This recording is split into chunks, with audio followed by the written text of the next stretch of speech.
కారం రంగు రుచితో ఉంటుంది. ఆచి మిరపపొడి అదరగొట్టే కారం రంగు రుచి. హైదరాబాద్ లోనే కాదు, పుణేలో కూడా రేవ్ బ్యాచ్ కి బ్యాండ్ బాజా భారత్ వాయించారు పోలీసులు. రేవ్ పార్టీలో పాల్గొన్న బడా నేత అల్లుడు కూడా అరెస్ట్ అయ్యారు. దీంతో ఇది రాజకీయ రంగు పులుముకుంది. పూణేలో హై ప్రొఫైల్ రేవ్ పార్టీపై పోలీసులు దాడి చేశారు. ఓ ప్రముఖ రాజకీయ నాయకుడి అల్లుడిని అదుపులోకి తీసుకున్నారు. పూణే నగరంలోని ఖరాడి ప్రాంతంలో ఉన్న ఓ లగ్జరీ అపార్ట్మెంట్ లో హౌస్ పార్టీ పేరుతో నిర్వహిస్తున్న రేవ్ పార్టీపై క్రైమ్ బ్రాంచ్ పోలీసులు ఆదివారం అర్ధరాత్రి దాడి చేశారు. 2 మహిళలు 5 పురుషులతో సహా 7గురిని అదుపులోకి తీసుకున్నారు. మహారాష్ట్ర మాజీ మంత్రి ఎన్సీపీ సీనియర్ నేత ఏక్నాథ్ ఖడ్సే అల్లుడు ప్రాంజల్ ఖేవాల్కర్ కూడా రేవ్ పార్టీలో అరెస్టైన వారిలో ఉన్నారు. అతడి ప్రమేయంపై పోలీసులు విచారణ జరుపుతున్నారు.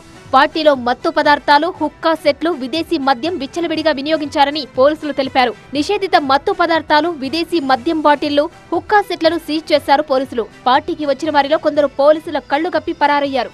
నిందితులపై ఎన్డీపీఎస్ చట్టం కింద కేసులు నమోదు చేశామని పోలీసు అధికారులు తెలిపారు. ఇలాంటి అక్రమ రేవ్ పార్టీలపై గట్టి నిఘా కొనసాగిస్తామని, చట్టాన్ని అతిక్రమించే వారి పట్ల కఠిన చర్యలు తీసుకుంటామని క్రైమ్ బ్రాంచ్ అధికారులు వెల్లడించారు. అయితే ఈ రైడ్ వెనుక రాజకీయ దురుద్దేశాలు ఉన్నాయని మహారాష్ట్ర ప్రతిపక్షాలు డిమాండ్ చేస్తున్నాయి. విపక్ష పార్టీల ఆరోపణలను అధికార పార్టీ నేతలు ఖండిస్తున్నారు.